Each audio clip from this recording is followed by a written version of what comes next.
मित्रों नमस्कार। आज हम सदगुरु कबीर साहब के सहज समाधि क्या है, क्या उनके विचार थे सहज समाधि के विषय पर, उसकी चर्चा करेंगे। किसी महापुरुष के चित्र में, बंद दृष्टि में, स्वर में, नाद में, बिंदु में मन को एकाग्र करना क्रिया योग कहलाता है। पहले इसकी आवश्यकता है, बाद में आगे चलकर कोई आलंबन न लेना, कोई नक्शा न बनाना, अपितु नक्शा बनाने वाले मन को ही शून्य कर देना ही सफलता है। चित्र, दृष्टि, स्वर आदि में मन ठहराकर समाधि अभ्यास करना असहज समाधि है। सहज समाधि नहीं, असहज समाधि है, क्योंकि इसमें मन की आवश्यकता रहती है। परंतु जहां मन की सारी अवधारणाएं समाप्त हो गई हों और मन स्वयं भी समाप्त हो गया हो, वहां शुद्ध चेतना और शांति रह जाती है। यही सहज समाधि होती है। आलंबन वाली समाधि में विभिन्नता है। किसी साधक का आलंबन कुछ है, किसी साधक का आलंबन कुछ है, परंतु जहां सारे आलंबन समाप्त कर दिए जाते हैं वहां एकता हो जाती है। चाहे जितने साधक हों, चित्त शून्य होने पर सबकी दशा एक जैसी हो जाती है। साहिब कबीर व्यवहार काल की सहज समाधि का वर्णन करते हुए कहते हैं कि जब से गुरु की कृपा हुई है और अपनी दृष्टि अपनी ओर घूमी है, यानी प्रत्याहारी हो गए, तब से मनोवृत्ति का भटकना बंद हो गया।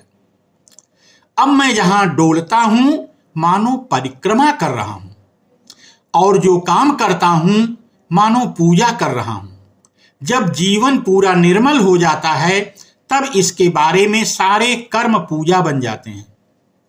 जब सोता हूं मानो दंडवत कर रहा हूं। अब मेरा रात दिन का यही धंधा हो गया है।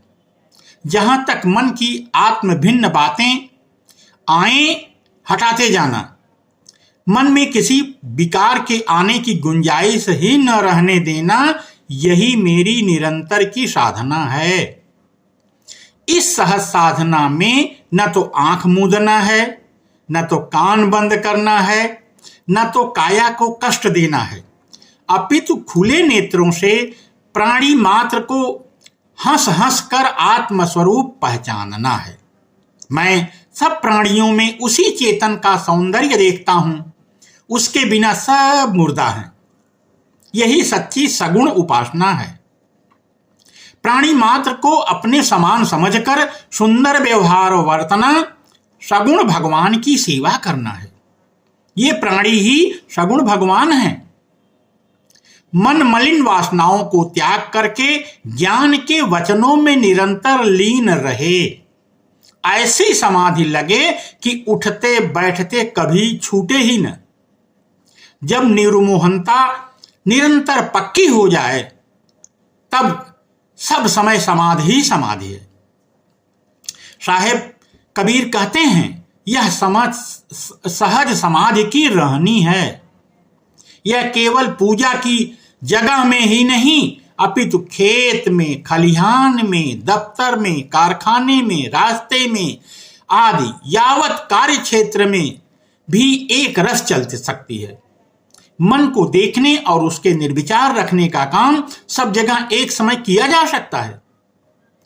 चित्त की पूर्ण शांति परम पद है और संसार के सुख दुख से परे है और अनंत सुख पद है।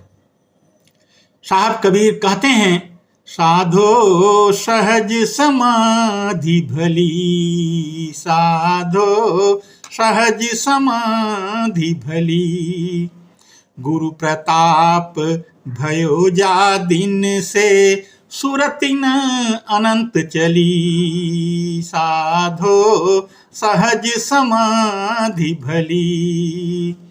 आँख न मूंदूं कान न रूदूं, आँख न मूंदूं कान न रूदूं, काया कष्ट न धरूं, खुले नयन से हंस हंस देखूं, सुंदर रूप निहारूं।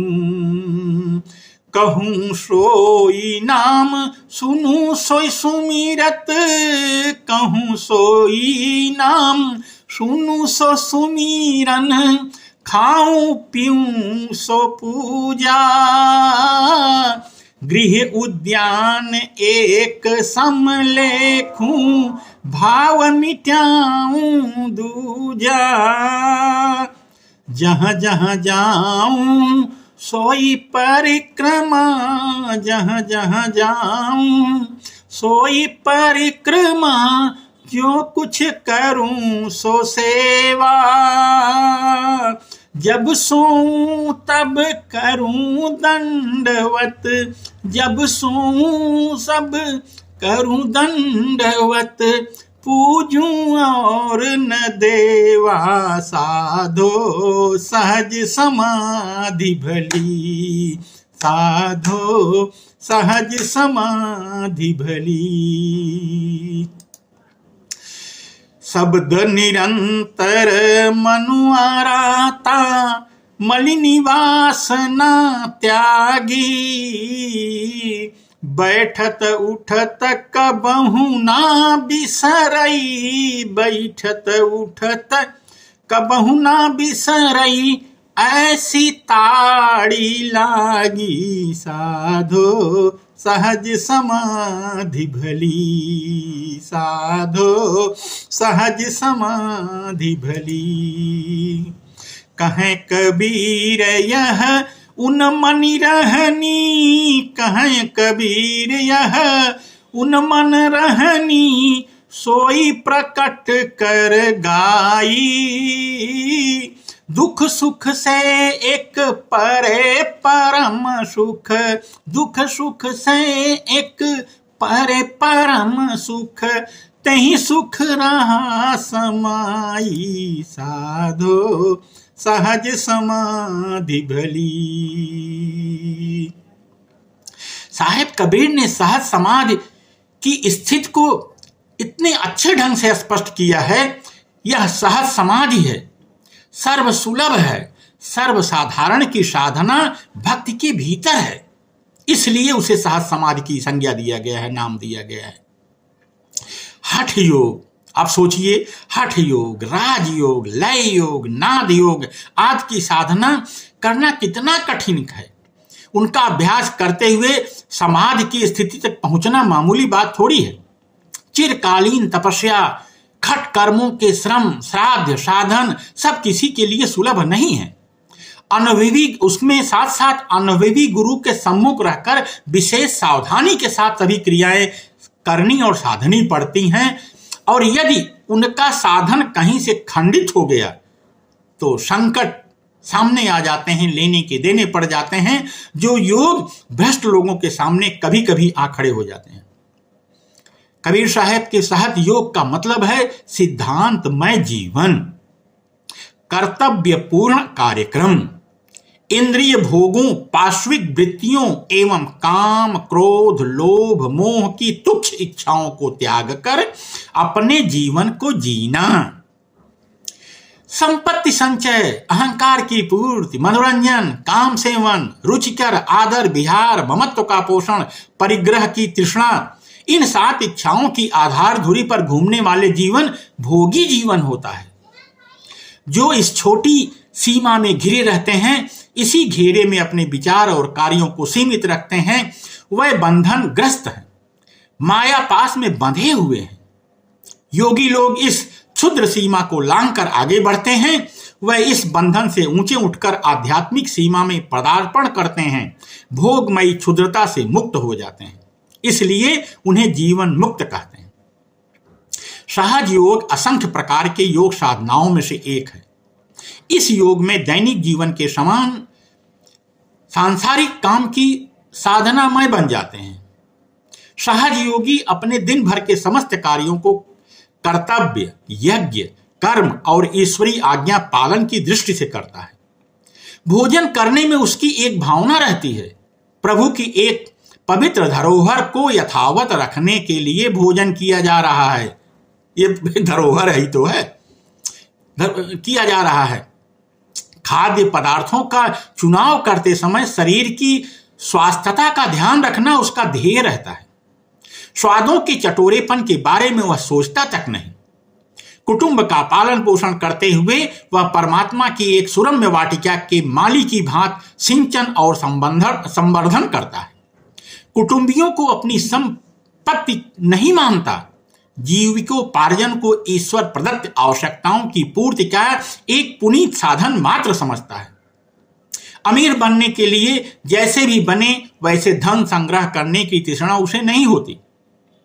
बातचीत करना, चलना फिरना, खाना पीना, सोना जागना, जीविकोपार्जन, प्रेम द्वेष आदि सभी कार्यों को करने के पहले परमार्थ को, कर्तव्य को, धर्म को प्रधानता देते हुए करने से वह समस्त साधारण काम यज्ञ के रूप में स्वतः परिवर्तित हो जाते हैं। सात्विक सिद्धांतों को जीवन का आधार बना लेने से, उन्हीं के अनुसार विचार और कर्म करने से आत्मा को सत तत्व में स्मरण करने का अभ्यास पड़ जाता है। यह अभ्यास जैसे जैसे परिपक्व होता जाता है वैसे वैसे सहज योग का रसास्वादन होने लगता है, उसमें आनंद आने लगता है।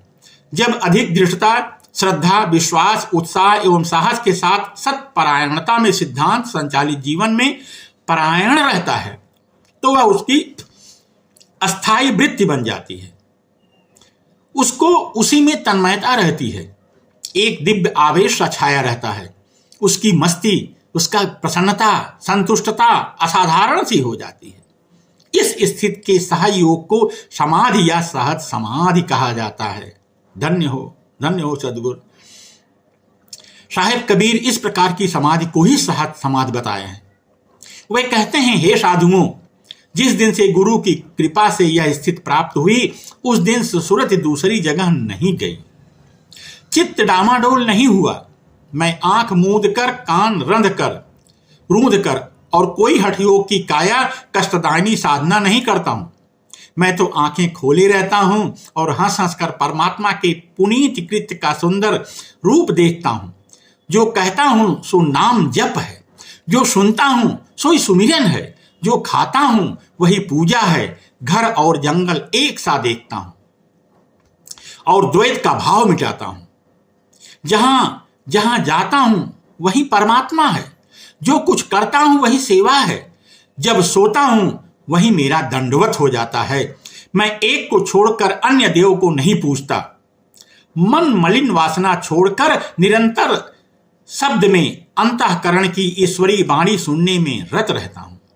ऐसी तारी लगी है, निष्ठा जमी है कि उठते बैठते वह कभी नहीं बिसरती। दुख सुख से परे परम सुख में समा रहा हूं। अब हम चर्चा करते हैं कबीर पंथ क्या है। कबीर पंथ या कबीर पथ कबीर की शिक्षाओं पर आधारित एक संत मत और दर्शन है। यह मुक्ति के साधन के रूप में सच्चे सद्गुरु के रूप में उनकी भक्ति पर आधारित है। इसके अनुयायी कई धार्मिक पृष्ठभूमि से होते हैं। इसका मूल कारण यह है कि कबीर साहब ने कभी भी धर्म परिवर्तन की वकालत नहीं की, बल्कि उसकी सीमाओं पर विस्तार से प्रकाश डाला। कबीर पंथ की प्रमुख शाखाएं हैं 3। पहली है काशी कबीर चौरा वाली शाखा, जिसके संस्थापक श्रुत गोपाल साहब थे। दूसरी है धनौती वाली भक्तही शाखा, इसके संस्थापक भगवान गोसाई दास थे। और तीसरी है छत्तीसगढ़ी वाली शाखा, इसके संस्थापक मुक्तामणि साहब को माना जाता है। कबीर के उपदेश कुछ इस प्रकार हैं। पहला है ईश्वर निराकार है, ईश्वर का कोई आकार नहीं होता है। व्यर्थ के पाखंड और आडंबरों से ईश्वर की प्राप्ति नहीं होने वाली। सच्चा ज्ञान मिलने पर ही ईश्वर की प्राप्ति होगी। गुरु ही सच्चे ज्ञान को हासिल करने का मार्ग दिखा सकते हैं, वह ईश्वर का दर्शन करा सकते हैं। कबीर पंथ के कुछ नियम हैं।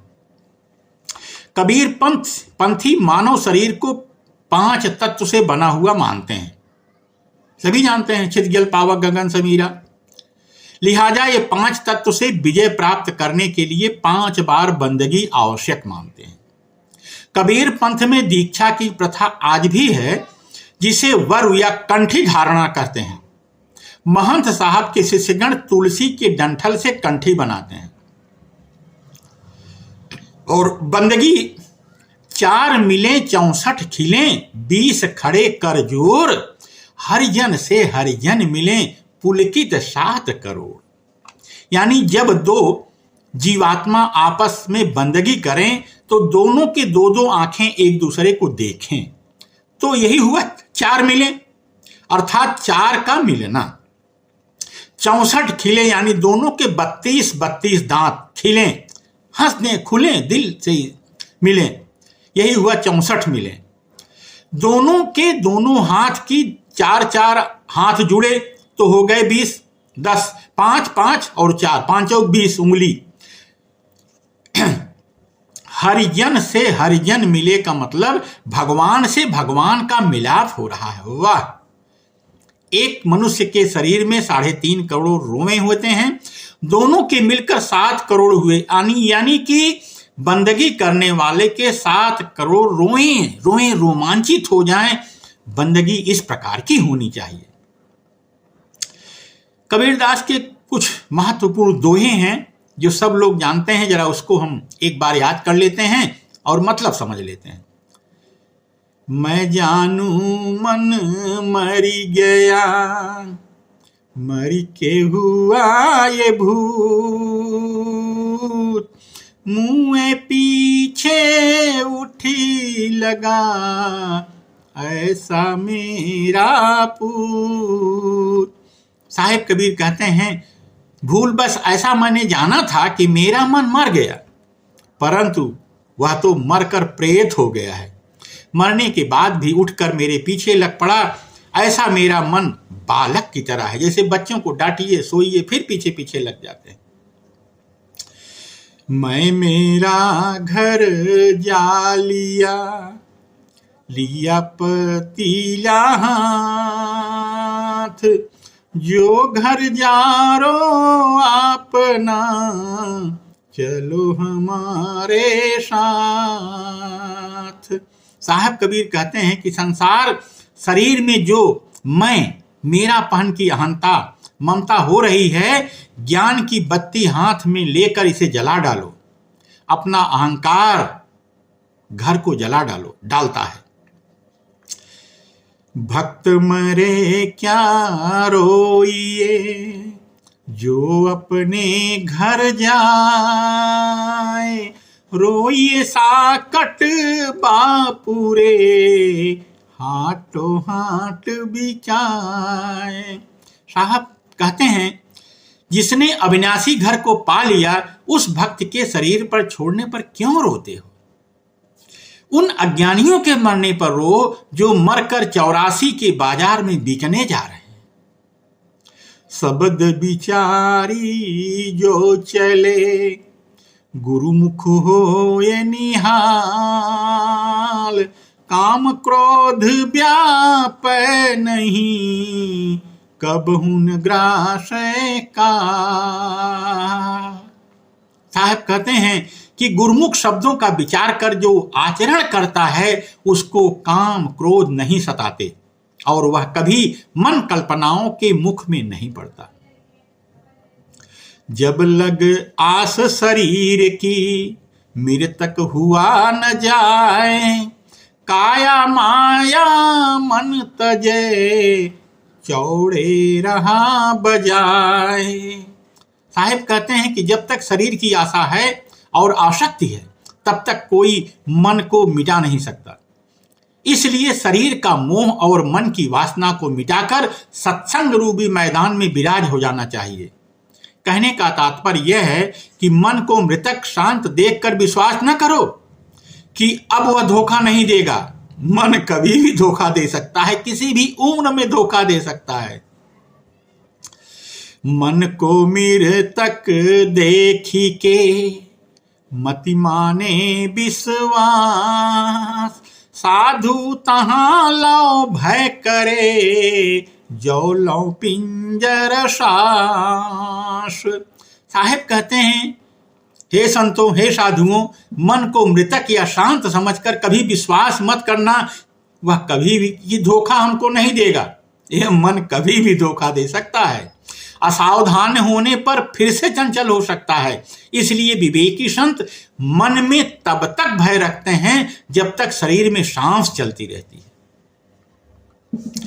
कबीर मृतक देखी के मति धरो विश्वास, कबहू जागे भूत है, करे पीड़ का पिंड का नाश। साहब कहते हैं कि ये साधक मन को शांत देखकर निडर मत हो जाना, अन्यथा वह तुम्हारे परमार्थ में मिलकर जागृत हो जाएगा और तुम्हें प्रपंच में डालकर फिर पतित कर देगा।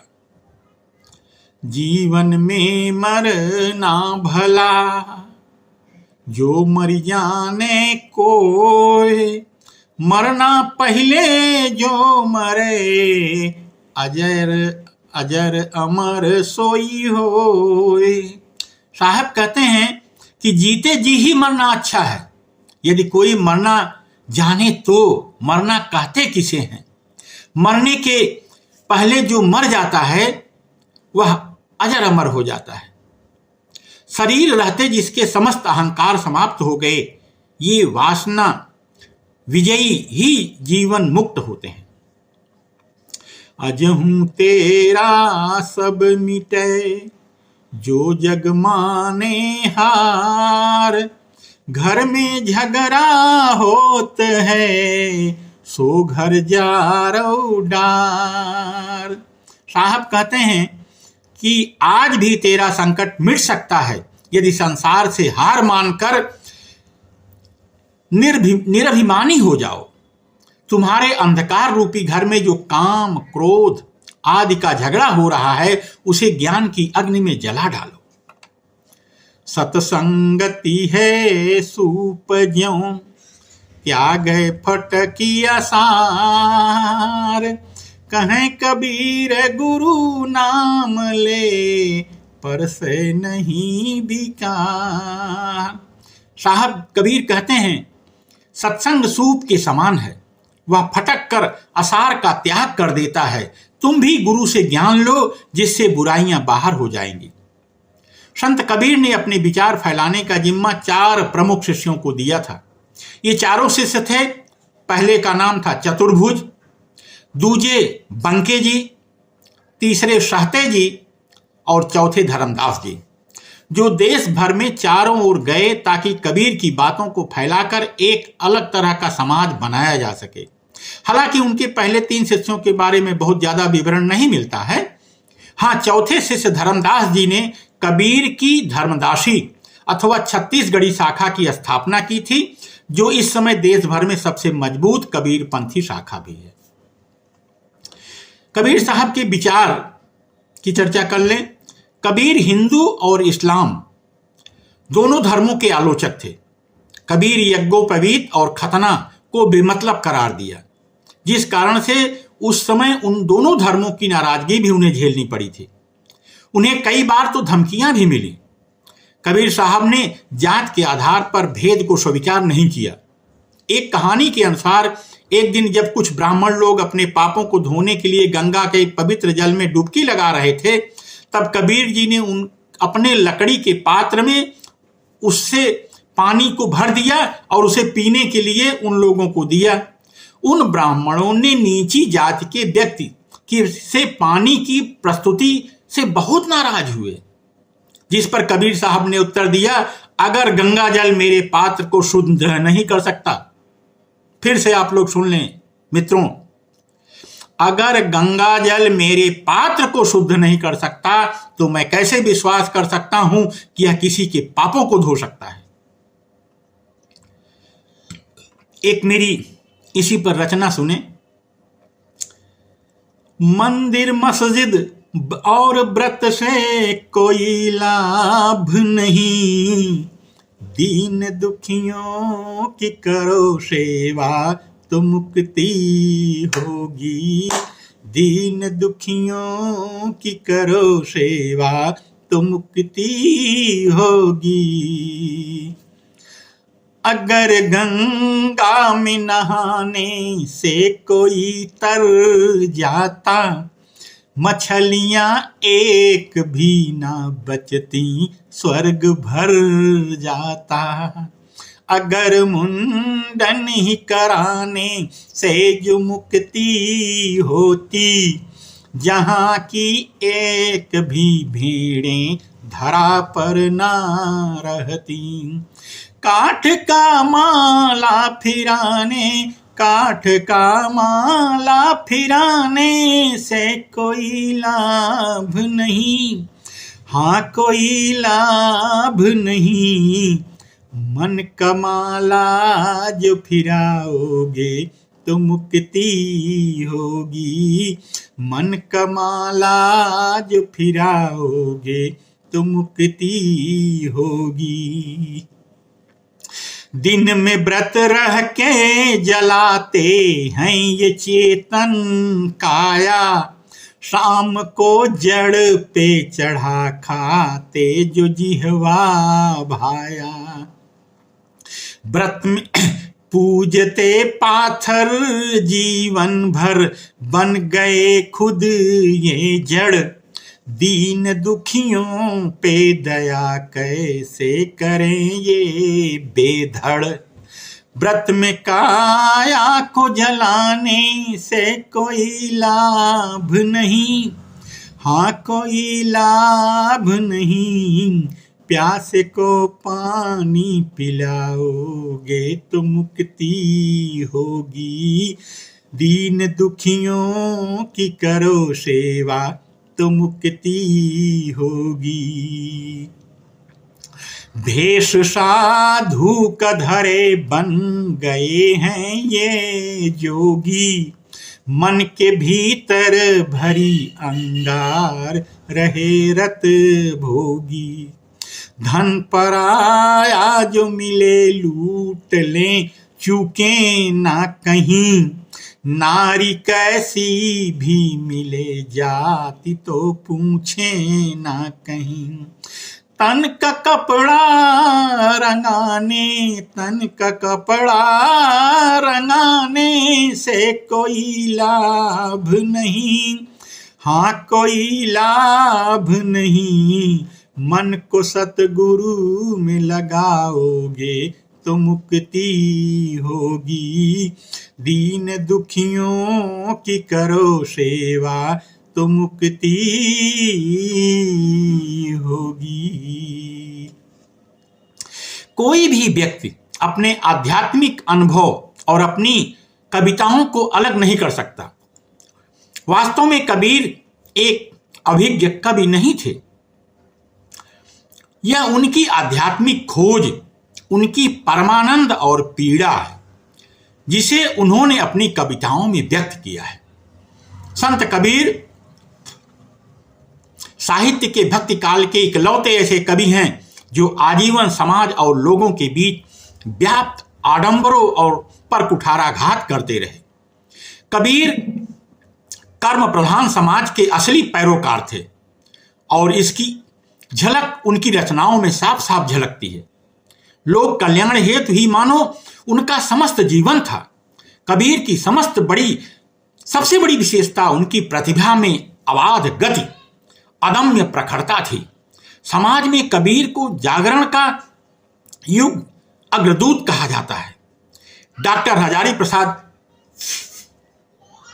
द्विवेदी जी ने लिखा है कि साधना के क्षेत्र में कबीर युग युग के गुरु थे। उन्होंने संत काव्य का पथ प्रदर्शन कर साहित्य क्षेत्र में नव निर्माण किया है। कबीर अपनी संपूर्ण बातों में लोगों को अपना भाई कहा है। लोगों को न तो अपने से निम्न समझा है और न ही अपने से उच्च। कबीर साहिब के आध्यात्मिक उपदेश के विषय में हम जरा चर्चा कर लें।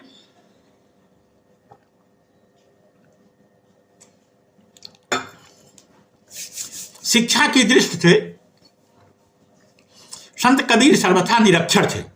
पर उनकी वाणी ऐसी सारगर्भित है कि आज लगभग 600 साल बीत जाने के बाद भी निरक्षर और साक्षर सबको पढ़कर शिक्षा और आनंद प्राप्त करते हैं। कबीर साहब की उल्टवासियां तो बहुत बारीकी से समझ में आती हैं, इतनी आसानी से समझ में नहीं आती। कबीर साहब की उल्टवासियां ही उनके आध्यात्मिक उपदेश हैं। जैसे एक उल्टवासी सुनिए, धरती बरसे बादल भीजे भीट भया पैराऊं, हंस उड़ाने ताल सुखाने पहले बीघा पाऊं, चहले बीघा पाऊं। इस पद में कबीर साहब कहते हैं, यह कैसे आश्चर्य की बात है कि धरती से वर्षा हुई और बाद में और बादल भीग गया। जो भटी यानी भीटा या टीला कहते हैं उसको, वह गहरा होकर के पानी की झील बन गया। हंसों के उड़ जाने से ताल सूख गया और पैर कीचड़ में ही फंसे के फंसे रह गए। वाह वाह वाह, धन्य हो प्रभु। धरती बरसे बादल भीजे भीट भया पैराऊं, हंस उड़ाने ताल सुखाने चहले बीघा पाऊं। इस पद का वास्तविक तात्पर्य यह है, मनुष्य की बुद्धि है वही धरती है, क्योंकि सब प्रकार के मतों और सिद्धांतों का आधार वही है। उसी से जो वाणी रूपी पानी बरसता है, अर्थात तरह तरह के धर्म संबंधी सिद्धांत प्रकट होते हैं, उससे बादल रूपी जीव भीग रहा है। अर्थात जीव उन सिद्धांतों को ग्रहण कर लेता है। चारों वेद ही ज्ञान के सबसे ऊंचे टीले माने जाते हैं, पर उनकी थाह किसी ने नहीं पाई, इसलिए अथाह तालाब या झील की तरह बन गए हैं। साधारण रूप में तो ताल के सूखने पर हंस उड़कर चले गए, पर यहां शरीर रूपी तालाब से जब जीव रूपी हंस उड़कर चला जाता है, तब यह शरीर सूख जाता है, अर्थात नष्ट हो जाता है। इस प्रकार जब यह जीव दूसरे शरीर में जाता है, तो फिर पहले के ही समान वासना रूपी कीचड़ में फंसा रह जाता है।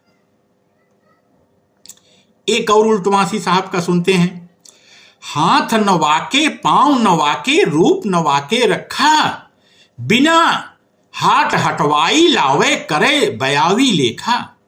वाह, अर्थात न तो उसके हाथ है, न पांव है, न उसकी कोई रूप रेखा है, तो भी वह बिना हाट यानी बाजार के ही लेन देन करता रहता है। और बया कहते हैं तौलने वाला व्यक्ति को, बया की तौलने वाले की तरह एक जिन्स दूसरे को देता रहता है। इस पद का तात्पर्य यह है कि जो समष्टि रूप चैतन्य ब्रह्म है, न तो उसके हाथ है, न ही पैर है, और न ही उसका कोई रूप और आकार है। इस हाट रूपी जगत से उसका कोई संबंध नहीं है, अर्थात वह देश काल और निमित्त से परे है, तो भी वह जीव रूप में माया के वश होकर हटवाई लेन देन करने में लगता है, अर्थात जगत के प्रपंच में फंस जाता है और कर्मों के फल को पाने लगता है। एक और उल्टवासी सुने, प्रथमय नगर पहुंचते पटिगो शोक संताप, एक अचंभो हाँ मैं देखो बेटी ब्याह है बाप। वाह वाह वाह, प्रथमय नगर पहुंचते पटिगो शोक संताप, एक अचंभो हाँ मैं देखो बेटी ब्याह है बाप। साधक जब गुरु के समीप गया तो उन्होंने ईश्वर की उपासना का मार्ग बताया, जिसमें जीव और ब्रह्म की अभेदता का ज्ञान हृदय में उदय हो। इससे पहले देवता की उपासना का मार्ग छूट गया, अर्थात उससे संबंध विच्छेद होने से प्रथम शोक संताप का अनुभव होने लगा। दूसरा आश्चर्य यह हुआ कि गुरु ने जब यह उपदेश दिया कि तू ही पूर्ण ब्रह्म हो, तो उस दर्जे पर पहुंचना तो सहज नहीं है। इस उपदेश को सुनकर वह अपने को ब्रह्म मानकर धर्म कर्म छोड़ बैठा और ज्ञान अज्ञान के द्वंद्व में फंस गया। इस प्रकार जीव को माया ने जो जीवात्मा अथवा ब्रह्म से उत्पन्न होती है और इस दृष्टि से उसकी बेटी है, सांसारिक बंधनों में बांध लिया। यही है बेटी ब्याह है बाप। एक और उल्टवासी देखते हैं साहब की, वर नहीं वरे ब्याह नहीं करई पुत्र जन्म हो निहारी, काटे मूड़े यक नहीं छाड़े अबहू आदि कुमारी। वाह! वर अर्थात श्रेष्ठ जन वे हैं जो ईश्वर के भक्त हैं। उनको संसार की विद्या अविद्या स्पर्श नहीं कर सकती, और जो इस जगत का पति अथवा संचालक है, ब्रह्म है, वह ब्याह नहीं कर सकता, अर्थात माया में नहीं फंस सकता। ऐसी अवस्था में माया पुत्र रूप जगत को ही उत्पन्न करती है।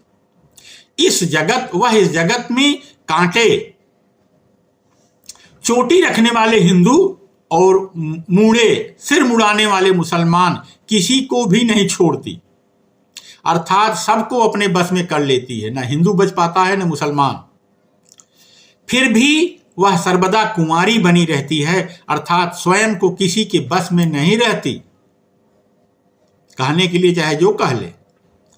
एक और उल्टवासी सुनते हैं साहब की। उंदर राजा टीका बैठे बिसहर करे खवासी, स्वान बापुरा धरन ठाकुरा बिल्ली घर में दासी। वाह वाह वाह! इस पद का अर्थ यह है, उंदर अर्थात चूहा तो राजा बना बैठा है, बिसहर अर्थात सांप उसका श्वास या सेवक बना बैठा है, कुत्ता उसके भंडारी का काम कर रहा है और बिल्ली दासी बनी हुई है। इसका टोटल तात्पर्य भाव जो साहब कहते हैं वह यह कि उंदर रूपी जीव ने शरीर को अपना मान लिया, या जीव शरीर को ही मान लिया कि यही मैं हूं। इस प्रकार वह उसका राजा बन गया। काल यानी समय रूपी सर्प वह श्वास खाने वाला होकर उसकी आय को खाता है, अर्थात प्रतिदिन आय को कम करता जा रहा है। श्वान अर्थात सांसारिक विषयानंद ने जीव को धर के पकड़ रखा है, अर्थात जो उपनिषद दर्शनों की बातें करते हैं वे घर में दासी हो गई हैं, अर्थात जीव को तरह तरह के मतों में फंसाकर भगवान की भक्ति रूपी गोरस से वंचित कर दे रहे हैं। एक और उल्टवासी साहब की सुनते हैं। कागज हार कार कुड़ आगे बैल करे पटवारी, कहें कबीर सुना हो संतो भैंसे न्याऊ निवारी। जो गुरु बनने वाले लोग हैं वह कागज लिखकर अर्थात पोथी बनाकर रखते हैं। उन पोथियों से गुरु लोगों के चेला जो बैल रूप में हैं वह पटवारी गिरी करते हैं, अर्थात इस काया नगरी के बने वाले मन बुद्धि चित्त अहंकार पृथ्वी अप तेज वायु आकाश दसों इंद्री आदि का विचार करते हैं कि कौन किसके अधीन है, और वह पटवारी ज्ञान रूपी द्रव्य वसूल करके आत्मा रूपी राजा के सुपुर्द करते हैं। पर इस तरह के ऊपरी ज्ञान से किसी का उद्धार होने वाला नहीं है, क्योंकि जो गुरु लोग हैं वह स्वयं भैंसों की तरह सांसारिक मोह की कीचड़ में फंसे पड़े हैं और अपने चेलों को भी यह उपदेश कर रहे हैं कि तुम ही ब्रह्म के कीचड़ में फंसाते हो। कबीर साहब कहते हैं वैसे ही यह भैंसा भी तुमको यमपुर ही ले जाएगा, तुम्हारा कल्याण करने वाला नहीं है। कबीर साहब की नजर में पाखंडवाद जो है, माटी का एक नाग बना के पूजे लोग लुगाए, जिंदा नाग जब घर से निकले ले लाठी धमकाए। जिंदा बाप को कोई न पूजे मरे बाद पुजवाए, मुट्ठी भर चावल ले कौवे को बाप बनाए। रामानंद का पितृपक्ष की कथा जो है, रामानंद कबीरदास के गुरु थे, तो रामानंद जी ने जो है एक बार कबीरदास से बोला कि जो है वो पिताजी को जो है वो क्या कहते हैं, हमें पितृपक्ष मना रहे हैं, तो तुम जाओ जो है इनको पहुंचाना है तो जाओ दूध लाओ, खीर बनाना है। तो कबीर साहब जो है निकल गए घी लाने के लिए, दूध लाने के लिए। सवेरे हो गया, दोपहर हो गया, शाम हो गई, कबीर साहब लौट के आए ही नहीं। तो रामानंद परेशान हुए कि आखिर ये जो है कबीर गया कहाँ दूध लाने के लिए। बोले कि चलो हम ही देखते हैं, आखिर खोजें तो कहाँ गया, मेरा तो पितृपक्ष का समय बीता जा रहा है। तो देखे तो एक जो है रास्ते में कबीर बैठे हुए हैं मेड़ पर, वहां एक गाय आज की मरी हुई है और उसी को घास वो छील करके उसके मुंह के सामने बैठे हैं और कह रहे हैं खाओ, हमको दूध दूना है, खाओ, हमको दूध देना है, हमारे गुरु ने दूध मंगाया है। आके देख रहे हैं कबीर साहब को, तो कबीर साहब यही बोल रहे हैं। तो रामानंद बोला, अरे कबीर, ये तू क्या कर रहा है? मेरा तो पितृपक्ष का समय बीता जा रहा है और तू जो है दूध लेके नहीं आया अभी तक। तो साहब वही तो दूध की व्यवस्था कर रहा हूं, ये गाय घास खावे और दूध जो है तभी इसका दूध दूहूं। तो रामानंद ने कहा, अरे कबीर, ये तो गाय मर चुकी है, ये कैसे जो है दूध देगी और घास तुम्हारी खाएगी?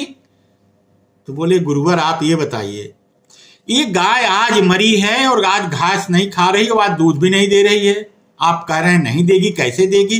तो आपके पिताजी जो है कब के मरे हुए हैं, उनको खीर कैसे खिलाएंगे आप? वो कैसे खीर खा लेंगे? यह बात सुन करके रामानंद गुरु होते हुए भी कबीर के सामने नतमस्तक हो गए। भैया तू ही मेरा गुरु है, तू ज्ञान देने वाला है, मैं तुझसे क्या कहूं। कबीर साहब का रहस्यवाद की चर्चा कर लेते हैं। संत कबीर अपने उल्टवासियों में साधारण सी परंतु अलंकारिक भाषा में ऐसा तत्व दर्शन प्रस्तुत कर गए हैं जो जीवन के विभिन्न पक्षों को छूता एवं मार्गदर्शन प्रस्तुत करता है। यह शैली अध्यात्म के क्षेत्र में देखने को नहीं मिलती। जैसे एक अचंभा हमने देखा गदहा के दो सींग, उसके गले में रस्सा बांधा खैंचत अर्जुन भीम। इसका मतलब ये हुआ, मानव शरीर संसार सागर से तरने की नाव का है। विवेकवान साधन की साधना के बल से मानव शरीर रूपी नौका में संसार रूपी नदी डूब जाती है, शून्य हो जाती है और साधक का संसार से बेड़ा पार हो जाता है।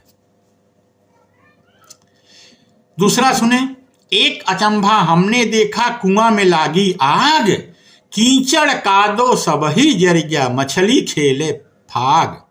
इस दोहे का भावार्थ है, हमने एक अचंभा देखा कि अविवेकी रूपी गदहा के राग द्वेष रूपी दो सींग हैं। अविवेकी रूपी गदहा के दो सींग हैं, एक का नाम है राग और एक का है द्वेष।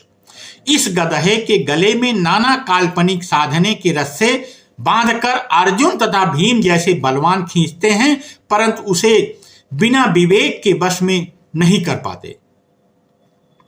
एक और सुनते हैं, एक अचंभा हमने देखा बंदर दूहे गाय, दूध दही सब अपना पीवे और घियना बनारस जाए। धन्य हो प्रभु। एक अचंभा हमने देखा बंदर दूहे गाय, दूध दही सब अपना खावे घियना बनारस जाए। इसका भावार्थ इसका यह हुआ, हमने एक अचंभा देखा कि शुद्ध मन रूपी बंदर शुद्ध बुद्धि रूपी गाय का दोहन कर रहा है। उसका दूध दही जीवन मुक्ति का आनंद है, जिसका उपयोग जीवन भर शुद्ध मन स्वयं करता है और उसका गुणातीत दशा रूपी मक्खन विदेह मुक्ति में पहुंचता है। एक अचंभा देखा रे भाई, ठाढ़ा सिंह चरावे गाई। इसका भावार्थ यह हुआ, स्वभाव संस्कार एक प्रकार का सिंह है, बुरी आदतों का अभ्यास हो जाने पर सब कुछ चीड़ फाड़ कर रख देता है, पर यदि उसे साध लिया जाए तो गाय चरा लेने जैसा भोलापन भी प्रदर्शित करता है, फिर हानि के स्थान पर लाभ ही लाभ करता है। केवल साधने की बात है कि हम जो स्वभाव और संस्कार को साध लें, बस बुरी आदतों को साध लें, उससे हट जाएं।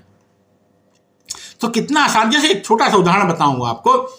जो आदमी नशा कर रहा है, बीड़ी पी रहा है, तंबाकू खा रहा है, गुटखा खा रहा है, दारू पी रहा है, उसके लिए तो बहुत बड़ी चीज है। कोई कहे छोड़ दो भैया, तो नहीं, दवाइयां दुनिया भर की चल रही हैं, कहाँ छोड़ पा रहा है।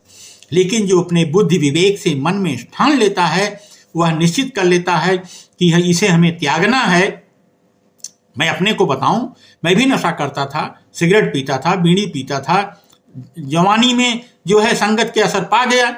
लेकिन जब से सदगुरुओं का दर्शन मिले, गुरु सत्संगत करने लगा, कबीर साहब के प्रवचनों को सुनने लगा, तो हमने भी सोचा कि मन में इसको दूर करके देखें। आज कम से कम 15 वर्ष हो गए हमने जो है कोई नशा नहीं खाया, भोजन के अलावा इस शरीर को कोई नशा नहीं देता हूं। तो ये ऐसे लगता है कि जैसे अरे नशा छोड़ना बहुत आसान काम है, लेकिन जो नहीं छोड़ पा रहा उसके लिए तो सिंह जो है गाय चराने जैसा हो गया। एक और सुनते हैं। पहले पूत पीछे भई माई, चेला के गुरु लगाए पाई। आत्मा माता है और मन पुत्र है, पर आत्मबोध मन को सुसंस्कृत बनाने के बाद होता है। जब तक मन सुसंस्कृत नहीं होगा आपको आत्मबोध, आत्म साक्षात्कार होगा ही नहीं। इस प्रकार पुत्र पहले जन्मा और माता पीछे। आत्मज्ञान गुरु है और संसार ज्ञान बेल है। संसार ज्ञान के उपरांत आत्मज्ञान होता है। इस प्रकार चेला का पैर गुरु नमन करता है। धन्य हो साहब। एक और सुनते हैं। जल की मछली तरुअर ब्याई, पकड़ बिलाई मुर्गा खाई। वाह वाह वाह। बुद्धि मछली है, यह जब ब्रह्मलोक में प्रवेश करती है तो उपयोगी अंडे देती है। मुर्गा वैराग्य है और बिलाई माया है। इस प्रकार मुर्गा बिलाई को खाता जाता है। एक और सुनते हैं।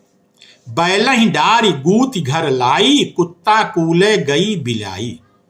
बैल आलसी मन है, इसे साधक कंधे पर डालकर ले जाता है।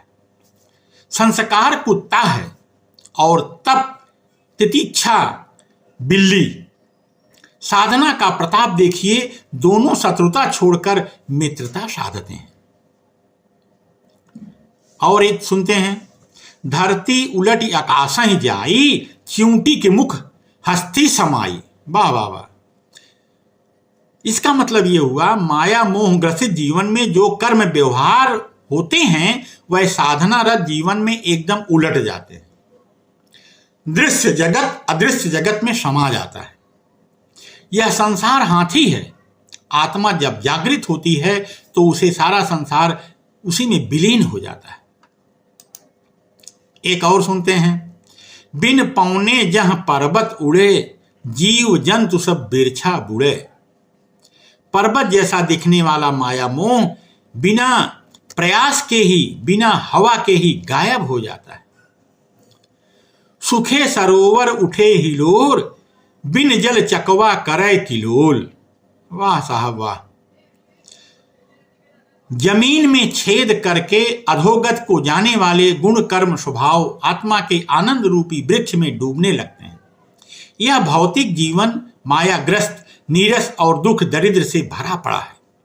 तो उसी सूखे सरोवर में अंतःकरण आनंद की हिलोरें लेने लगता है।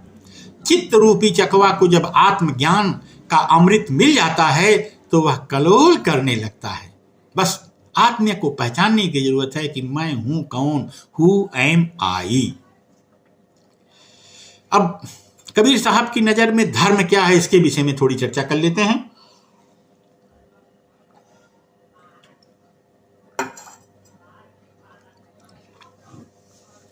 प्रवचन कर लेना,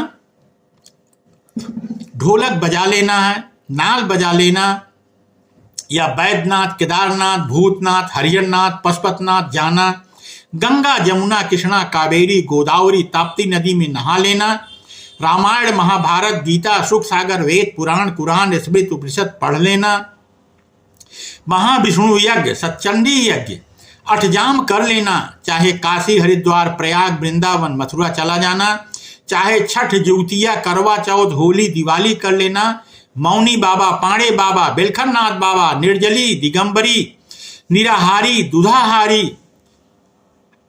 पत्र पुष्पाहारी, बर्तन रखना, व्रत, ये सब व्रत रखना, चाहे लाल पियर हरियर काला कपड़ा पहन लेना, यह सब कोई धर्म नहीं है। धर्म तो व्यक्ति का स्वभाव होता है, नेचर होता है। धर्म तो व्यक्ति का गुण होता है। आज तो सारे लोग कर्मकांडी हो गए हैं। सभी केवल कर्मकांड में लगे हुए हैं। ज्ञान कांड तो समाप्त हो गया है, ज्ञान मार्ग तो खत्म हो गया है। सभी कर्म मार्ग में ही लगे हुए हैं। कोई नाग ध्यान में, कोई बिंदु ध्यान में, जाप कोई जाप करने में लगा हुआ है। जाप जिसका किया जाए, जाप किसका किया जाए, कौन शब्द का जाप किया जाए जिससे हमारा कल्याण हो जाए। शब्द भी बहुत हैं। कोई कहता है सीताराम कहो, कोई कहता है राधे राधे कहो, कोई कहता है राधे श्याम, कोई कहता है हरिओम हरिओम हरिओम, कोई कहता है ओम नमः शिवाय ओम नमः शिवाय ओम नमः शिवाय, कोई कहता है जय हनुमान, कोई कहता है सत्यनाम, कोई कहता है साहेब बंदगी, कोई कहता है ओम भूर्भुवः, कोई कहता है ओम नमः शिवाय, कोई कहता है अल्लाह अकबर, कोई कहता है वाहे गुरु की फतह। कौन नाम में ताकत ज्यादा है जो हमको मुक्ति दे देगा। आजकल के गुरु लोग भी कम नहीं हैं। नाम दाम करने की प्रथा चल रखी है। नाम दाम लो, हीरा लो, दीक्षा लो, मुक्ति पाओ। वाह, नाम क्या है। कबीर साहब कहते हैं 5 तत्व का पूतरा, युक्ति रचा मैं कीऊ, मैं तोहें पूछूं पंडिता, शब्द बढ़ा की जीव। जीव या फिर शब्द। हम पहले माता के गर्भ से बाहर आए तो लल्लू राम, कौन पहले आया, लल्लू राम पहले आए कि हम आए? पहले नाम आया कि पहले जीव आया? कौन आया? हम। तो फिर जीव बड़ा हुआ कि शब्द? जीव ही बड़ा हुआ ना। लल्लू राम तो जब छठी बरही के दिन कोई पंडित को 21-11 रुपया दे दिया हो गया तो पिताजी के कान में बोल दिया कि बच्चे के नाम में इनका नाम लल्लू राम रख दो, तो लल्लू राम हमको लोग बोलने लगे। जब हम समुद्र के किनारे जाते हैं तो दूर से ही समुद्र की कल कल छल छल की आवाज सुनाई देती है। वह समुद्र सत्य है कि वह आवाज सत्य है जो हमारे कान सुन रहे हैं? यदि आवाज सत्य है तो फिर यदि समुद्र न हो तो आवाज कहां से आएगी? मैं यदि माइक से बोल रहा हूं और आप लोग सुन रहे हैं तो यह बोलने वाला सत्य है या माइक सत्य है? आवाज तो आपके कान में माइक से जा रही है ना। ढोलक सत्य है या ढोलक बजाने वाला सत्य है? नाल बड़ा है कि नाल बजाने वाला सत्य है? कर्ता बड़ा है कि कर्म बड़ा है? साहब कबीर कहते हैं तावा ऊपर चूल्हा चढ़ाए, पकावन हार के रोटियां खाए, लोगवा कोई न पतियाए।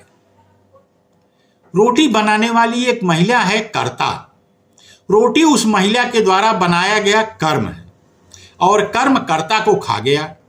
वही कुम्हार दुर्गा की मूर्त बनाया। कर्ता कौन है? कुम्हार है। लेकिन वही कर्ता अपने कर्म के पास जाकर हाथ जोड़कर घिघियाता है, कहता है हे दुर्गा माई एको बेटा दे दू। कर्म खा गया। अब सोचिए जरा, कर्म बड़ा हुआ कि कर्ता? कर्म खा गया कर्ता को कि छोड़ दिया? कर्ता यहां छोटा पड़ गया और कर्म हो गया बड़ा। वाह वाह वाह।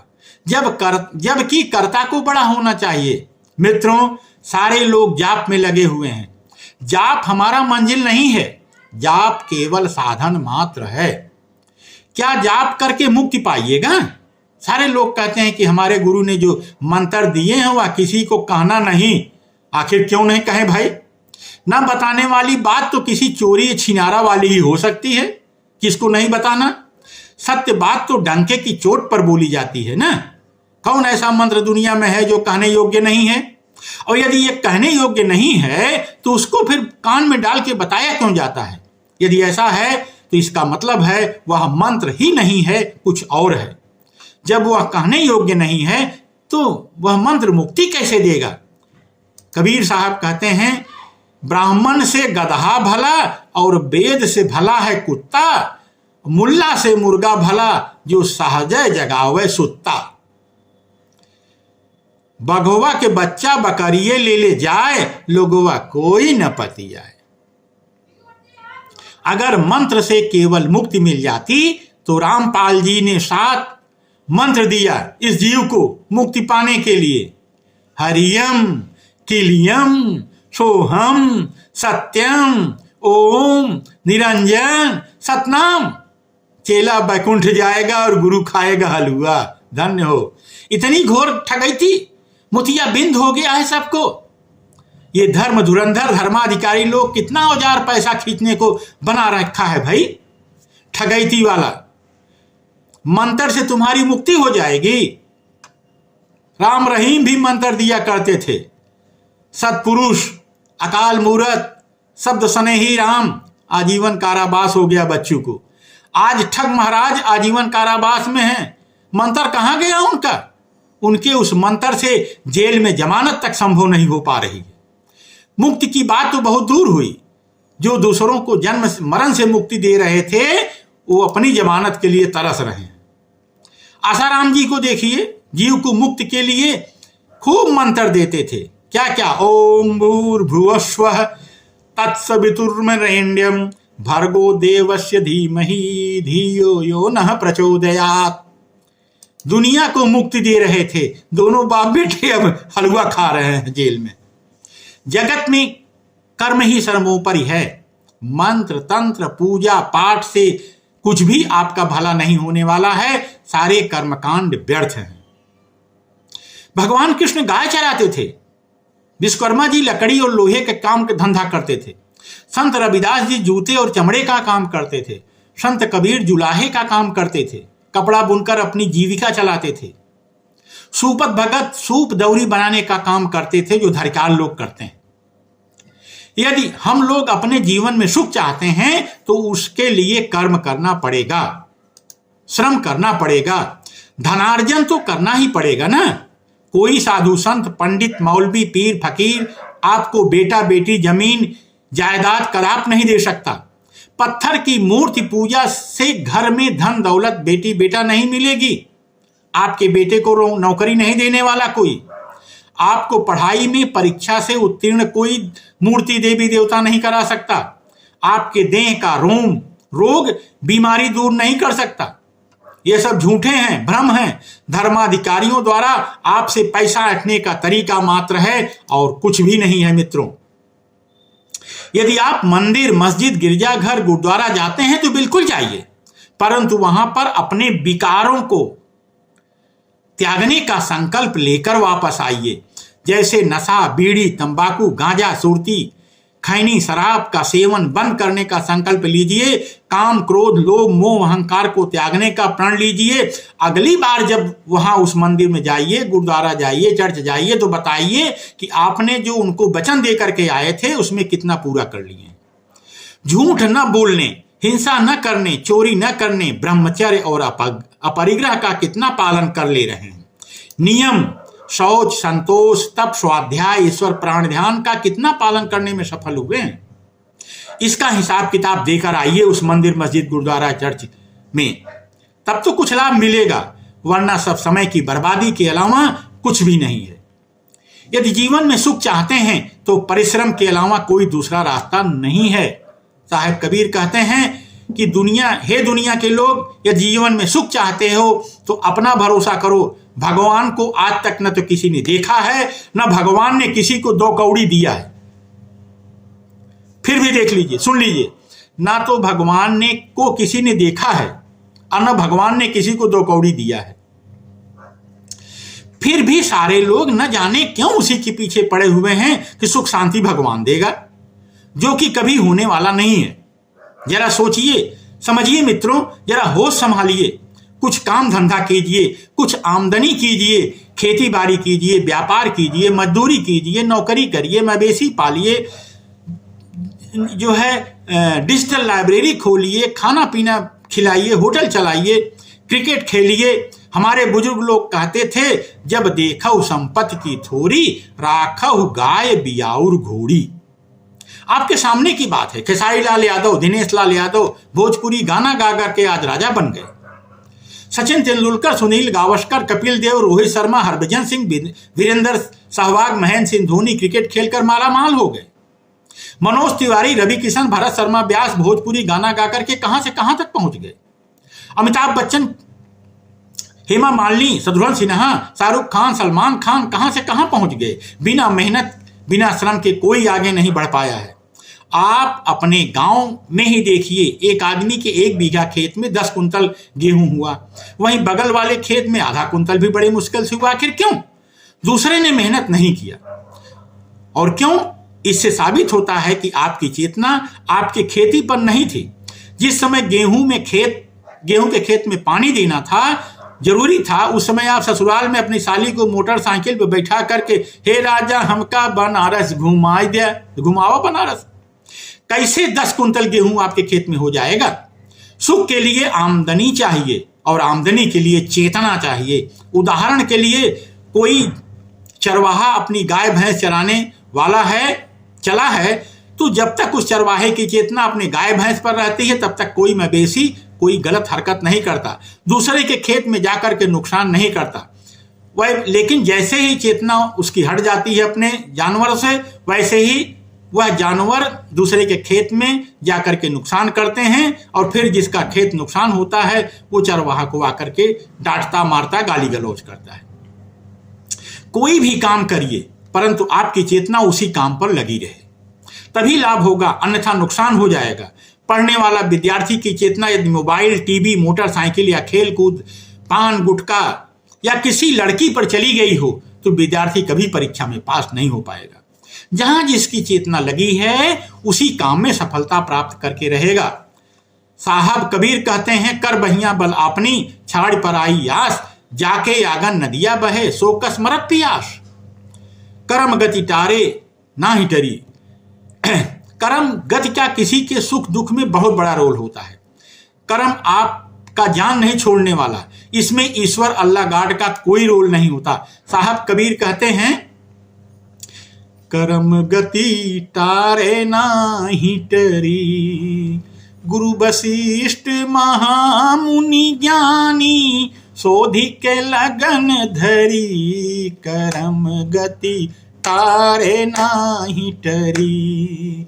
सीता हरण मरण दशरथ को, बन बन विपत्ति परी, कर्म गति तारे नाही टरी। कहाँ वह पंथ, कहाँ वह पारिधि, कहाँ वह मीरग चरी, कोटि गाय नित पुण्य करत नृप, गिरगिट योनि परी, कर्म गति तारे नाही टरी। दुर्वासा मुनि श्राप दियो है, यदुकुल नाश करी, पांडव के हरि सदा सहायक, बन बन वहु बिचरी, कर्म गति टारे नाही टरी। तीनहु लोक कर्म गति के, बस में जीव से काहू शरी, कहें कबीर सुनो भई साधो, होनी होई के रही, कर्म गति तारे नाही टरी। इस जगत में जितने भी जीव हैं, सभी के स्वास्थ्य, घर, धन, बीबी, बच्चे, खेत बाड़ी, नौकर चाकरी, बेटी बेटा, माता पिता, उनके अपने पिछले जन्मों के कर्मानुसार ही मिलते हैं। कैसे मिलते हैं, यह हम अगले वीडियो में अपने तीसरे भाग में बताएंगे। आज का यह सदगुरु कबीर साहब का दूसरा भाग यहीं पर समाप्त करते हैं, और आपके हृदय में बसने वाले उस परमात्मा का नमन करते हुए जय जय सदगुरुदेव।